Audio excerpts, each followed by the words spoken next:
በተኛውም ሁኔታ ውስጥ ሆናችሁ መጸለያችሁን አታቋርጡ። ጸሎት ነው የሚያዋጣን፣ ጸሎት ነው የሚያሻግረን፣ ጸሎት ነው ድል እንድናስመዘግብ የሚያደርገን። የሚጸልዩ ሰዎች በዘይት እንደተወለወለ ዕቃ ፊታቸው ያንጸባርቃል። ጠላት በእነሱ ፊት መቆም አይችልም። በሚጸልዩ ሰዎች ፊት በሽታ ይንበረከካል። በሚጸልዩ ሰዎች ፊት ጠላት ይደበቃል። የሚጸልዩ ሰዎች ሲመጡ አጋንንቶች ይንቀጠቀጣሉ። እስኪ አንድ ሰው ከኔ ጋር እጸልያለሁ ይበል። የመጽሐፍ ቅዱስ ክፍል የሐዋርያት ሥራ ምዕራፍ 4 ከቁጥር 24 ጀምሮ ያለውን ክፍል ከኔ ጋር አብረን እንከፋፈላለን። እነርሱም በሰሙ ጊዜ በአንድ ልብ ሆኖ ወደ እግዚአብሔር ድምፃቸውን ከፍ አደረጉ፣ እንዲህም አሉ። ጌታ ሆይ አንተ ሰማዩንና ምድሩን ባህሩንም በእርሱ የሚኖረውን ሁሉ የፈጠርህ በመንፈስ ቅዱስም በብላቴና በአባታችን በዳዊት አፍ አሕዛብ ለምን አጎረመረሙ? ሕዝቡስ ከንቱ ነገር ለምን አሰቡ? የምድር ነገሥታት ተነሱ፣ አለቆችም በጌታና በተቀባው ላይ አብሮ ተከማችሁ ብለህ የተናገርህ አምላክ ነህ። በቀባው በቅዱስ ብላቴና በኢየሱስ ላይ ሄሮድስና ጴንጤናዊው ጲላጦስ ከአሕዛብና ከእስራኤል ሕዝብ ጋር እጅህና አሳቢህ እንዲሆን አስቀድሞ የወሰኑትን ሁሉ ሊፈጽሙ በዚች ከተማ በእውነት ተሰበሰቡ። አሁንም ጌታ ሆይ ወደ ዛቻቸው ተመልከት። ለመፈወስም እጅህን ስትዘረጋ በቅዱስ ብላቴናህም በኢየሱስ ስም ምልክትና ድንቅ ሲደረግ ባሪያዎች በፍጹም ግልጥነት ቃልን እንዲናገሩ ስጣቸው። ከጸለዩም በኋላ ተሰብስቦ የነበሩበት ስፍራ ተናወጠ፣ በሁሉም መንፈስ ቅዱስ ሞላባቸው፣ የእግዚአብሔርንም ቃል በግልጥ ተናገሩ። የስብከተ ርዕስ ጠላትን ለማሸነፍ የተደረገ ጸሎት ይላል። ሐዋርያት ሥራ ምዕራፍ 4 ቁጥር 30 ላይ የተደረገው ጸሎት ለሐመት አይደለም፣ ለቅናት ለክፋት አይደለም። ጠላትን ለማሸነፍ ቤተ ክርስቲያን ያደረገችው ትክክለኛ ጸሎት ነው። እስኪ ከኔ ጋር ጠላትን ለማሸነፍ የተደረገ ጸሎት በሉት። ድገሙልኝ። ጠላትን ለማሸነፍ የተደረገ ጸሎት። ለመጨረሻ ጊዜ ጠላትን ለማሸነፍ የተደረገ ጸሎት። የሚጸልይ ሰው አንድ ቀን ያሸንፋል። የሚጸልይ ሰው አንድ ቀን ድል ያደርጋል። የሚጸልዩ ሰዎች የበላይ ይሆናሉ።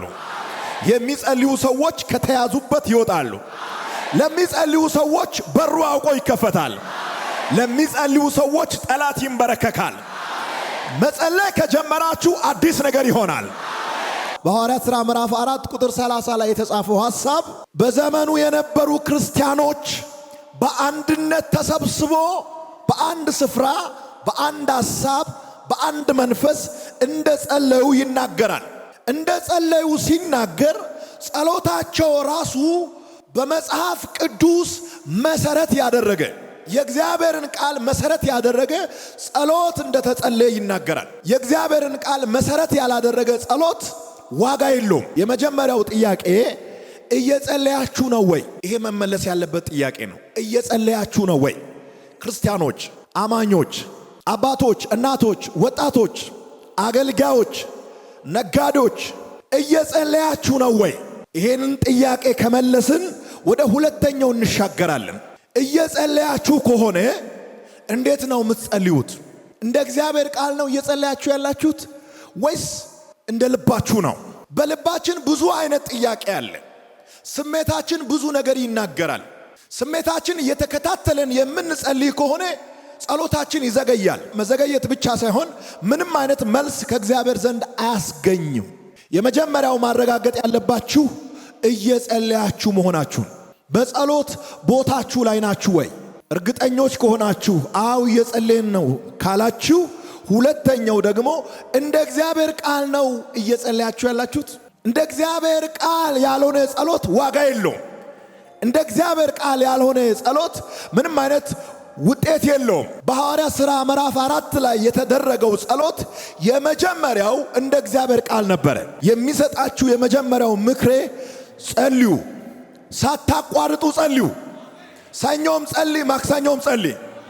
ጠዋት ጸልይ ያለው ብለህ ከሰዓት አትድከም፣ ከሰዓትም ተንበርከክ።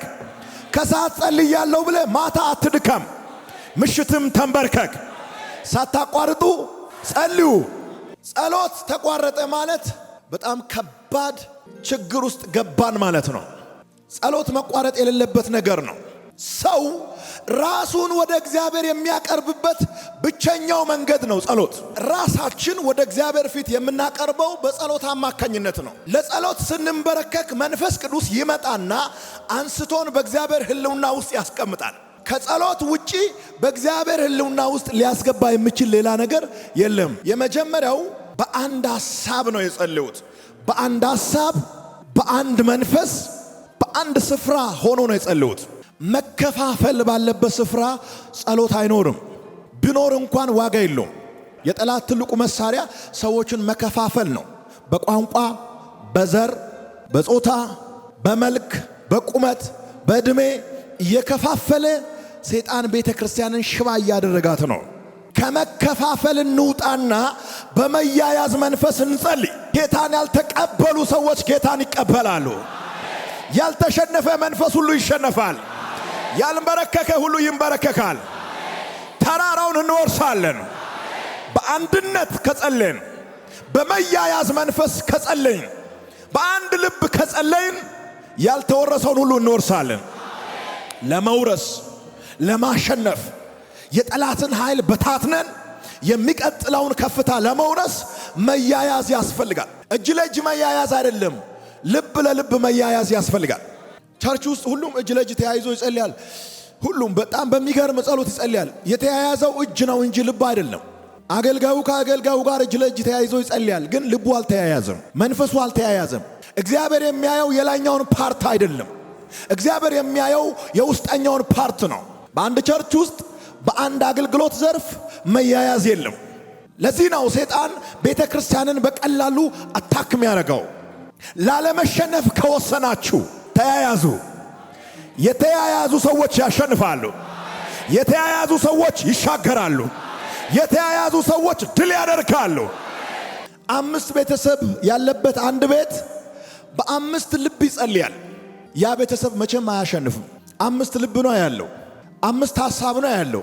5 ታርጌት ነው ያለው። 5 ጎል ነው ያለው። ስለዚህ እሱ ቤተሰብ መቼም አሸንፋለሁ ብሎ ማሰብ የለበትም። በአንድ ልብ የሚጸልይ ቤተሰብ ያሸንፋል። በአንድ ልብ የሚጸልይ ቤተሰብ ያሸንፋል። በአንድ መንፈስ የቆመ ቤተሰብ ያሸንፋል። በአንድ ልብ የቆመ ቤተሰብ ያሸንፋል። በአንድ ልብ የቆመ ሀገር ያሸንፋል። በልባችሁ የምታስቡት ነገር ፈጥኖ መጥቶ እጃችሁ ውስጥ የሚገባው በአንድ ልብ ስትጸልዩ ነው። በእርግጠኝነት ነው የምናገረው። የሚጸልዩ ሰዎች በ24 ሰዓት ውስጥ አንድ ተአምር ያያሉ። የእግዚአብሔርን ቃል መሰረት አድርጎ የሚጸልዩ በስሜት አይደለም፣ በመላምት አይደለም፣ በግምት አይደለም። የእግዚአብሔርን ቃል መሰረት አድርጎ የሚጸልዩ ሰዎች ከዚህ በኋላ በ24 ሰዓት ልዩነት አስደናቂ ነገር ያያሉ። ንገረው አጠገብ ያለውን ሰው እግዚአብሔር አዲስ ነገር ያሳያል ብሎ። ጸሎት የሚጸለየው መኪና በገዛችሁበት ማግስት አይደለም፣ ቤት በገነባችሁበት ማግስት አይደለም። በሐዋርያት ሥራ ምዕራፍ 4 ላይ የተጻፈው ጸሎት ከችሎት መልስ ነው። ከፍርድ ቤት ነው የወጡት። በከባድ ማስጠንቀቂያ፣ በሚያስጨንቅ ዋርኒንግ ነው የወጡት። ሁለተኛ በዚህ ከተማ ውስጥ ኢየሱስ ተነስቷል ብላችሁ እንዳትናገሩ በሚል በቀይ ምልክት ነው የወጡት። ከፍርድ ቤት መልስ የተደረገ ጸሎት ነው። እሳት ውስጥ ሆነን እንጸልያለን። በሽታ ውስጥ ሆነን እንጸልያለን። ከባድ ማስጠንቀቂያ ደርሶን እያለ እንጸልያለን። ያ ጸሎት ኃይል አለው። እስኪ አንድ ሰው አሜን ይበል። ፒተርና ጆን አብሮ ከፍርድ ቤት በማስጠንቀቂያ ነው የወጡት። እንደገና የኢየሱስ ክርስቶስን ትንሣኤ ስትሰብኩ ከተገኛችሁ ዋ በሚል ከላይ ወፈር ብሎ ከታች ቀጠን ባለ ፊደል እስኪ አንድ ሰው ዋ ይበል። ዋ ከላይ ያስፈራል አይደል? ከታች ግን ቀጭን ነው። ዋ ተብሎ ነው የወጡት። ዋ ቀይ ምልክት ነው። እነሱ ግን ሲወጡ በነገራችን አንሰማም ብሎ ነው የወጡት። የወንጌል ሰባኪ ከሆንክ ቁርጠኛ ሁን። ልፍስፍስ አንሁን። አንድ ጊዜ ነው የምትኖረው። 3 ጊዜ የሚኖር ሰው የለም እዚህ ሀገር። የዓለም ስልጣን ሁሉ ቢሰጥ 3 ጊዜ አትኖርም። አንድ ጊዜ ብቻ ትኖራለህ። በእውነት ላይ ቁርጠኛ ሁን። አልሰማም በል። የሰውን ድምፅ አልሰማም። የሰይጣንን ድምፅ አልሰማም። የተቀናቃኞችን ድምፅ አልሰማም። የሟርተኞችን ድምፅ አልሰማም። የጨለማን ድምፅ አልሰማም። የሉሲፈርን ድምፅ አልሰማም። የጠማማ ሰዎችን ድምፅ አልሰማም ሲባል የእግዚአብሔርን ድምፅ ሰምቻለሁ።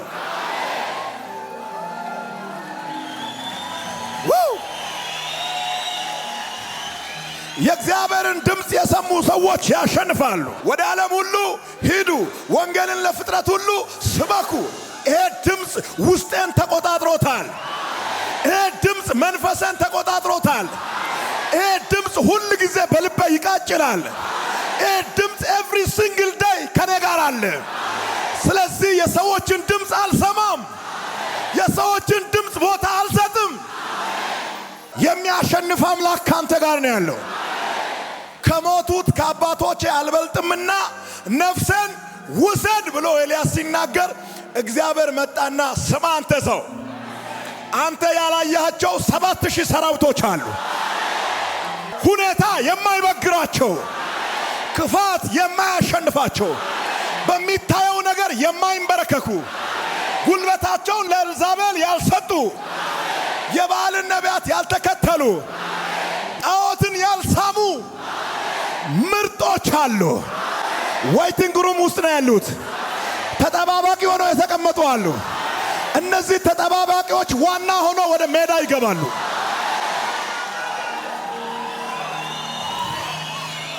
እግዚአብሔር እንደዚህ ይለኛል፣ ዘመኑ ደርሷል። ዘመኑ ደርሷል። ዘመኑ ደርሷል። ዘመኑ ደርሷል። በየትኛውም ሁኔታ ውስጥ ሆናችሁ መጸለያችሁን አታቋርጡ። ጸሎት ነው የሚያዋጣን። ጸሎት ነው የሚያሻግረን። ጸሎት ነው የሚያቆመን። ጸሎት ነው ድል እንድናስመዘግብ የሚያደርገን። የሚጸልዩ ሰዎች በዘይት እንደተወለወለ ዕቃ ፊታቸው ያንጸባርቃል። ጠላት በእነሱ ፊት መቆም አይችልም። ሲናገሩ ንግግራቸው ግሬስ አለ። ሲራመዱ እርምጃቸው ሞገስ አለ። ሲወጡና ሲገቡ ከደመና ጋር ይወጣሉ። ዝም ብሎ እነሱን የሚከተል ኃይል አለ። በሚጸልዩ ሰዎች ፊት በሽታ ይንበረከካል። በሚጸልዩ ሰዎች ፊት ጠላት ይደበቃል። የሚጸልዩ ሰዎች ሲመጡ አጋንንቶች ይንቀጠቀጣሉ። እስኪ አንድ ሰው ከኔ ጋር እጸልያለሁ ይበል። ሮንግ በሆነ ግራውንድ ላይ ቆመ ስትጸልይ ሮንግ የሆነ መልስ ይመጣል። ራይት በሆነ ግራውንድ ላይ ቆመ ስትጸልይ ራይት የሆነ መልስ ራይት ታይም ይመጣል። አንዳንዱ ገና ሲንበረከክ ጌታ ሆይ አልፈርም ያለውን አለቃ ንቀልልኝ ይላል። ጸሎት አይደለም። ምንድነው ማለት ያለብህ? በዛ አለቃ ላይ አለቃ አድርገህ ሾመኝ በል። በሚቀጥለው ቀን እሱ ከታች ይሆናል፣ አንተ ከላይ ትሆናለህ። ትክክለኛው ጸሎት እሱ በሕይወት እያለ ሳይሞት እዛ ቢሮ ውስጥ በሱ ላይ አለቃ አድርገህ ሾመኝ በል። በሚገርም ሁኔታ የሱ አለቃ ትሆናለህ። ይሄ አንዳንዶቻችሁ ላይ አሁን ሆነ፣ አንዳንዶቻችሁ ላይ አሁን ተፈጸመ። እስኪ አንድ ሰው ተፈጸመ ይበል። ከታላቁ ከአይሁድ ሸንጎ የመጨረሻ ዋርኒንግ የደረሰው ሰው በዛውኑ ቀን ለጸሎት መንበርከክ ለማመን የሚያስቸግር እውነት ነው። ከሸንጎ ወጡ፣ ለጸሎት ተንበረከኩ። ከባድ ማስጠንቀቂያ ደርሶናል፣ ኑ እንጸልይ። ከጸለየን ማስጠንቀቂያውን ሰብረን እናገለግላለን። ማስጠንቀቂያውን የሰጠው የአይሁድ ሸንጎ እንዲበታተን አይደለም የጸለዩት። ወደ ዛቻቸው ተመልከት።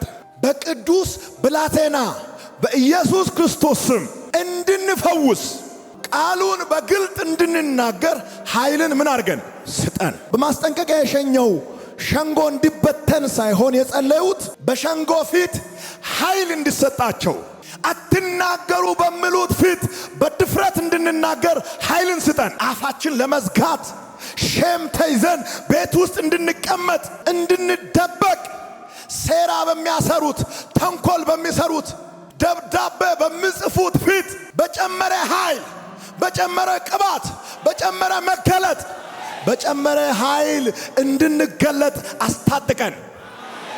የሚያስጨንቁን ሰዎች እንዲነቀሉ መጸለይ ሳይሆን ትክክለኛው ጸሎት በእነሱ ፊት ታላቁን ተልኮ በድፍረት እንድንናገር የሚያስችለውን ኃይል መጠየቅ ነው። እነሱ እንድንደበቅ ነው አይደል የሚፈልጉት?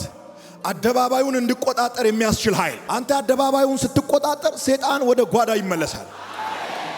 በሐዋርያት ሥራ ምዕራፍ 4 ቁጥር 30 ላይ የተጻፈው ይህ ጸሎት የመጀመሪያው ለመመስከር ካላቸው ጥማት የመነጨ ጸሎት ነው። በጸሎት ውስጥ ምንም አይነት የተቀላቀለ ሌላ ጥያቄ የለም። ኢየሱስን እንድንመሰክር ፈርተን ወደ ቤት እንዳንመለስ አስታጥቀን አስታጥቀን አስታጥቀን ኃይል ስጠን፣ አስታጥቀን ኃይል ስጠን። ምንድነው እናንተ ስትጸልዩ የምትሉት? አሁን ስትጸልዩ ማለት ያለባችሁ አስታጥቀኝ። በማን ላይ? የመጨረሻ ዋርኒንግ በሰጡት ላይ አስታጥቀኝ። ከዋርኒንጉ በላይ ከፍ አድርጎ የሚያቆም ቅባት ስጠኝ። አንዳንድ ሰዎች ዛሬ ከፍ ያለ ክብር ያገኛሉ። ንገራ አጠገብ ያለውን ሰው ዛሬ ቀኑ ያንተ ነው በለው። ድምፃቸውን ከፍ አደረጉ፣ በተባበረ ልብ ጸለዩ፣ በአንድ ሐሳብ ድምፃቸውን አሰሙ። መጽሐፍ ቅዱስ ምን እንደምታውቃላችሁ? ከጸለዩም በኋላ የነበሩበት ስፍራ ምን አለ? ተናወጠ። በሁሉም ላይ መንፈስ ቅዱስ ሞላባቸው። ትክክለኛ ነገር ነው የጸለዩት። ሰው እንዲሞት አልጸለዩ፣ ሸንጎ እንዲበተን አልጸለዩ፣ የበቀል ጸሎት አልጸለዩ፣ የሆነ ሰው ላይ አደጋ እንዲደርስ አልጸለዩ። የጸለዩት ኃይል ነው። ኃይል ጠየቁ፣ ኃይል መጣ። የኃይል መምጣት ምልክቱ የምድር መናወጥ ሆነ። በሁሉም ላይ መንፈስ ቅዱስ ሞላባቸው። ጸሎታችን ብዙ ጊዜ የሚዘገየው ትክክል ስላልሆነ ነው። አንዳንድ ጊዜ ትክክለኛ ጸሎትም ይዘገያል እንደ እግዚአብሔር ፍቃድ። አብዛኛው ግን 90% የሚሆነው ሮንግ ስለሆነ ነው። እስከምታስተካክሉ ድረስ እሱ ጸሎት አይመለስም። አሁን ከዚህ ስትወጡ ጸሎታችሁን ሪአጀስት አድርጉ። ዛሬ ካስተካከልክ ነገ ሰኞ ይመጣል። ይኸው መንገዳችሁ ላይ ይታየኛል። አንዳንድ ሰዎች ከጸሎታቸው መልስ ጋር ይገናኛሉ። ይሄ ወር የጸሎታችሁን መልስ በእጃችሁ የምትይዙበት ወር ነው። ውጭም ውስጥም ያላችሁ አሜን ብላችሁ ተቀበሉ። የ21ኛው ክፍለ ዘመን ቤተክርስቲያን ጉልበቷን የበዘበዘው መከፋፈል ነው። ቸርች ቱ ቸርች አይደለም። ቸርች በቸርች ውስጥ ተከፋፍሏል። አንድ ቸርች ከሌላ ቸርች ጋር አይደለም። ቸርች ውስጥ ለውስጥ ተከፋፍሎ 10 ቸርች ሆኗል። 10 ምዕመን አለ፣ 10 መሪ አለ፣ 10 ፓስተር አለ፣ 10 ወጣት አለ፣ 10 አገልጋይ አለ፣ 10 ምናምን አለ። በ10 ተከፋፍሏል። ከዛ የተነሳ የቀብር ስነ ስርዓት ይፈጽማል እንጂ ፈውስ የለም። አጋንንት አይጮህም፣ ደርቋል። ከዚህ መንፈስ ቤተክርስቲያን የምትወጣው በአንድነት መንፈስ ወደ ጸሎት ስትመለስ የቤተክርስቲያን ጉልበት ይመለሳል። ሐዋርያት ሥራ ምዕራፍ 4 ቁጥር 30 ላይ የተሰበሰቡ ሰዎች የተሰበሰቡት ለጸሎት ነበረ። አስታጥቀን ለማለት ነው የተሰበሰቡት። በጠላቶቻችን ላይ በድል እንድንገለጥ ኃይልን ስጠን ለማለት ነው የተሰበሰቡት። ወንጌልን በግልጥ እንድንናገር አስታጥቀን እያሉ ነው የተንበረከኩት። ስብሰባቸው እሱ ነበረ። በእኛ ዘመን ያሉ መሪዎች የምናምን ኮሚቴ ይልና ደብዳቤ ለመጻፍ ይሰበሰባል። እንደዚህ አይነት ኮሚቴ ባይዘዋይ መበታተን አለበት፣ ወይም አከርካሪው መመታት አለበት። ወገቡ ማለት ነው። አንድ አዲስ ትውልድ እየመጣ ነው፣ የማይሰማ እንደዚህ አድርጎ የሚናገር ወደ ግራም ወደ ቀኝም የማያይ ቀጥ ብሎ ታላቁን ተልኮ ይዞ የሚሄድ አደገኛ ትውልድ እየመጣ ነው። ትክክለኛው ጸሎት ነው እየነገርኳችሁ ያለው። እንደ ተንበረከካችሁ የምትጠይቁ ሰዎች አላችሁ። ጌታ ሆይ ገና ጉልበት መረት አልነካም። እስከ 30 መኪና እስከ 30 G+2 ይሄ አይደለም ጸሎት። መጠየቅ ሳይሆን ወይ መናገር ሳይሆን እግዚአብሔር በውስጣችንና በበኩላችን ሊያደርግ ያሰበውን እንዲያደርግ መጠየቅ ነው። ምንድነው በእኔ ልሰራ የወደድከው? ታናን አይኦ ተነኮያይ ተባጋራ ኦና ፓተነኮያይ ተባጋራ ኦፌንጊያ ዶያነኮያይ ነኮዮባ ተባጋራ ኦታ። ይሄ ነው ትክክለኛው ጸሎት። 2018 እኔን እንደ መሳሪያ ተጠቅሜ በቤተሰቦቼ ውስጥ በአገሬ በምድሬ ምን ልሰራ ወደሃል? ምንድነው ያንተ እቅድ? መጠየቅ ነው።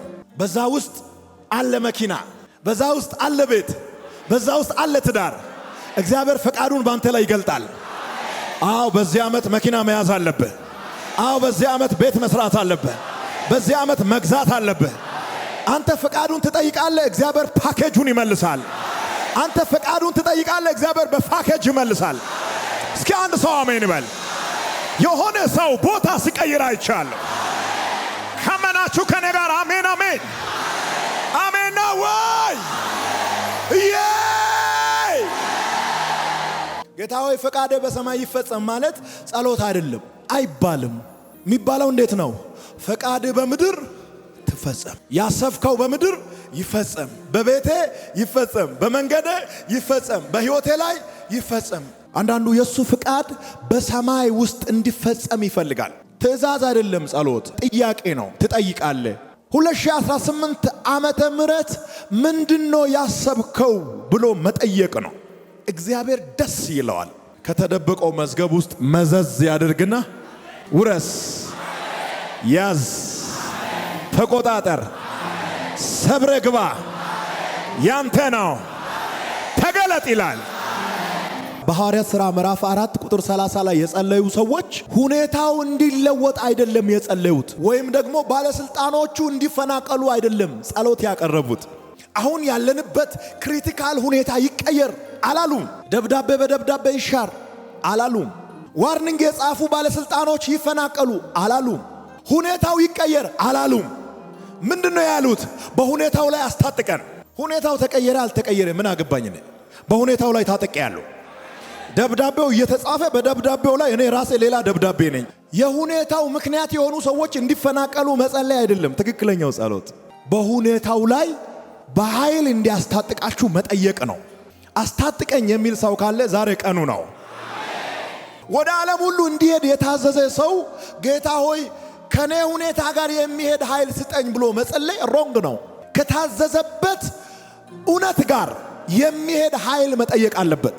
ለታላቁ ተልኮ የሚመጥን ኃይል ስጠኝ፣ ለታላቁ ተልኮ በሚሆንና በሚመጥን ደረጃ አስታጥቀኝ፣ ከኔ ጋር የሚሄድ ኃይል ስጠኝ ብለ ያጸልይ። ከተሰጠኝ ተልኮ ጋር የሚስተካከል ኃይል ስጠኝ ብለ ጸልይ። ተልኮ ታላቅ ነው። ተልኮ ኃይለኛ ነው። ተልኮን የሚመጥን ኃይል እግዚአብሔር ይሰጣቸዋል። እስኪ ንገረው አጠገብ ያለውን ሰው እግዚአብሔር ተልኮን የሚመጥን ኃይል ይሰጣል። በሐዋርያት ሥራ ምዕራፍ 4 ላይ የተጻፈው የጸሎት ሐሳብ ይሄን ለሰጠን ተልኮ የሚሆን ላዘዝከን ትእዛዝ የሚሆን ኃይል ስጠን፣ ቃልህን በግልጥ እንድንናገር አስታጥቀን፣ ድፍረትን ስጠን አሉ። እግዚአብሔር ድፍረትን ሰጣቸው። ከዚህ የተነሳ ቃሉን በግልጥ ተናገሩ። ኢሳይያስ ምዕራፍ 50 ቁጥር 2 በእምነት የተከናወነ ጸሎት የእግዚአብሔርን ኃይል በማስነሳት የእግዚአብሔር እጅ እንዲንቀሳቀስ ያደርጋል። የጸሎት መልስ ታላቁ ዓላማ የሰዎችን ጉድለት መሙላት ሳይሆን የእግዚአብሔር ክብር ነው። ጸሎት እኛ ቤት የጎደለውን ነገር ማሙላት አይደለም፣ የእግዚአብሔርን ክብር ማየት ነው። በሐዋርያት ሥራ ምዕራፍ 4 ላይ በተደረገው ጸሎት ውስጥ 4 ነገሮች ይታያሉ። የመጀመሪያው አንድነት ይታያል። ሁለተኛው የእግዚአብሔርን ቃል መሰረት ያደረገ ጸሎት ይታያል። ሶስተኛው በጠላት ላይ ትኩረት ያደረገ ጸሎት ይታያል። አራተኛውና የመጨረሻው ኃይልን ድፍረትንና ምልክትን መሰረት ያደረገ ጸሎት ይታያል። እኛ ስንናገር ሰዎች እንዲፈወሱ ይላሉ። በቅዱስ ብላቴና በኢየሱስ ክርስቶስ ስም ምልክትና ድንቅ ሲሆን እንዲያዩ ይላሉ። ምልክት እንዲሆን ነው የጸለዩት። ዛሬ ምልክት ይሆናል።